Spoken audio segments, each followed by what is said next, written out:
Hi, Praggies, and welcome back to another episode of Pragmatic Optimists. I'm State Senator Tiara Mack, joined by attorney Rachel Cohen, and we are recording on Monday, November 3rd, right before a few consequential elections happening across the nation in New York City, Virginia, New Jersey, and California for Prop 50. There are also a host of other important mayoral races happening across the country, but we are just two girls that do not have enough time to zone in on everything happening. But we are excited to give our 2 cents, our piece of our mind about what's happening and what that can predict and tell us about where Americans are heading into the midterms, which, as we've discussed previously on this podcast, is also a pathway that the Republicans are trying to gerrymander their way into winning, and Democrats have to solidify their message if they are going to convince American people that they are going to be fighters for a world that we can all afford and that we can live in. So, Rachel, I was following, and I think we've been following some of the same races like every other political commentator in the U.S. right now, New Jersey's governor race and Virginia's governor race. What do we hope that tells us about where midterms can be, and why New Jersey and Virginia as like two blue-ish states that are kind of leaning more purpley these days? So before I talk about kind of what my takeaways are in those races, I do want to make very clear, if you live in New Jersey or Virginia and you're watching this on election day and there's still time to make it to the polls, make it to the polls and vote for Abigail Sparrenberger, who is the Democratic nominee in Virginia, and Mikey Sherrill, who is the Democratic nominee in New Jersey, because I am going to offer up some of our patented, I think that the party is going about this wrong takes. And before I do that, I want to be very clear that despite feeling that way, we really need blue governors in these states, and we really, really need you to vote. And I think that one kind of overarching commentary that I'm seeing, particularly about Mikey Sherrill in New Jersey, is a lot of people are shocked at how close both of these elections are in these blue-ish states. And what I'm seeing all the time is people saying, oh, it's because women. It's because people don't want to vote for women. It's like their takeaway of the last two failed election cycles against Donald Trump is nobody wants to vote for a woman. And I want to be very clear that there's absolutely people that don't want to vote for female presidents. I think that if that is what's tipping you, you never had those people anyway. They weren't going to vote for you. And people are mistaking this kind of rhetoric that is used pretty effectively by candidates like Mamdani and Bernie Sanders to draw in voters who are soured on the Democratic Party and saying, well, that has to do with gender, when everything has to do with gender and race and the broader context of the society in which we live. And so I don't want to discount that at all. But that's not what this is about. Mikey Sherrill and Abigail Sparrenberger are both centrist Democrats who ran as centrist candidates in their primaries. And Sparrenberger, who is in Virginia, is also in a very close race that should not be close against another woman. A Black woman is the Republican nominee in the state of Virginia.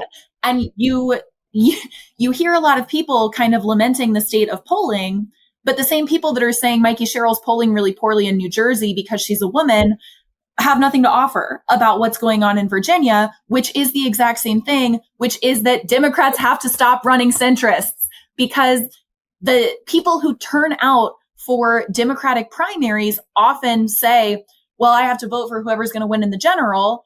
And then they pick somebody who is not speaking to occasional voters who might be motivated to turn out. Because as we say, the 2024 election was a turnout election. It was not a huge swing to Trump because so many people swung from Biden to Trump. That did happen. But the major reason why Harris lost was turnout. And I was talking to Mike Nellis, Democratic strategist, earlier this week, and he raised that Harris actually overperformed compared to Biden with white men and underperformed with Black women. Like, the narrative that people are telling themselves about why Democrats are losing at the upper echelons of the party that then gets repeated back down to everyone else so they kind of start to metabolize it is wrong. we don't need to pivot center. We have to stop doing that, or else we're going to keep having these needlessly close elections while we have a literal authoritarian in office whose entire mission is to make lives worse for every single everyday American.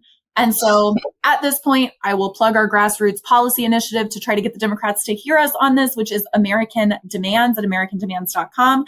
And I will turn it back to you to say, I don't know, your takes on that. We could touch on Prop 50 before we round out today. And what's keeping you optimistic on this election day? Well, I want to get back to the Democratic Party and its lack of leadership real quick, because I saw a quote by Ken Martin in one of the publications commenting on Sparnberger and Cheryl. And he was just like, I'm not trying to have a blowout election for Democrats. We're just trying to win.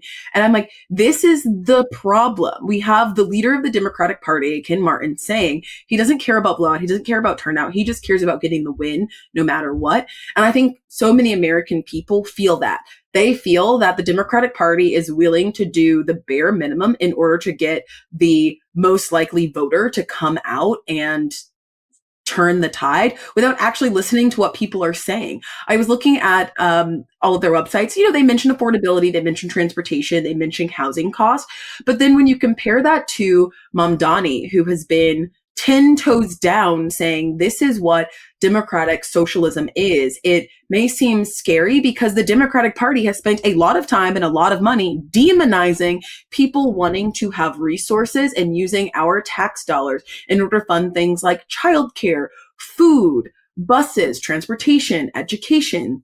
And we've become so propagandized by our own party to see people who have a shared vision as the enemy. And I think that is one of the most important things we've seen in the Zoran race, that it became so impossible for people like Obama and Jeffries to not endorse in that race. Even Hochul took a while to endorse Mamdani in that race.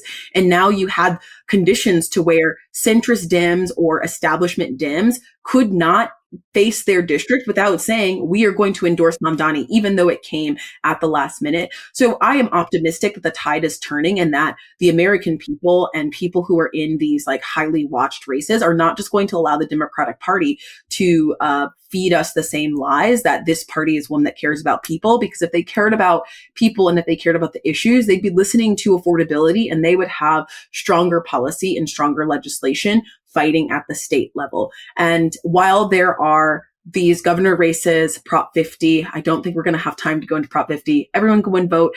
There's a lot we could say about the gerrymandering effort that's happening across the country, where Democrats are doing well in this messaging. I thought I had conflicting views on the role of Prop 50. We have to do it. It's like, we're pro, vote yes on 50. That's how much we're going to get into it. We vote yes on 50, vote for the Democrats who are running, because it really does set the stage for a stronger midterm election, which the Democrats are not doing their best at making sure we win the midterms. And that is a whole nother episode, but that is what's keeping me optimistic, that there are really great folks who are in the left flank of the Democratic Party that are making so many headways in terms of popularity, using social media in order to get people invested in a vision of America that we are trying to articulate through our grassroots organizing effort, American Demands.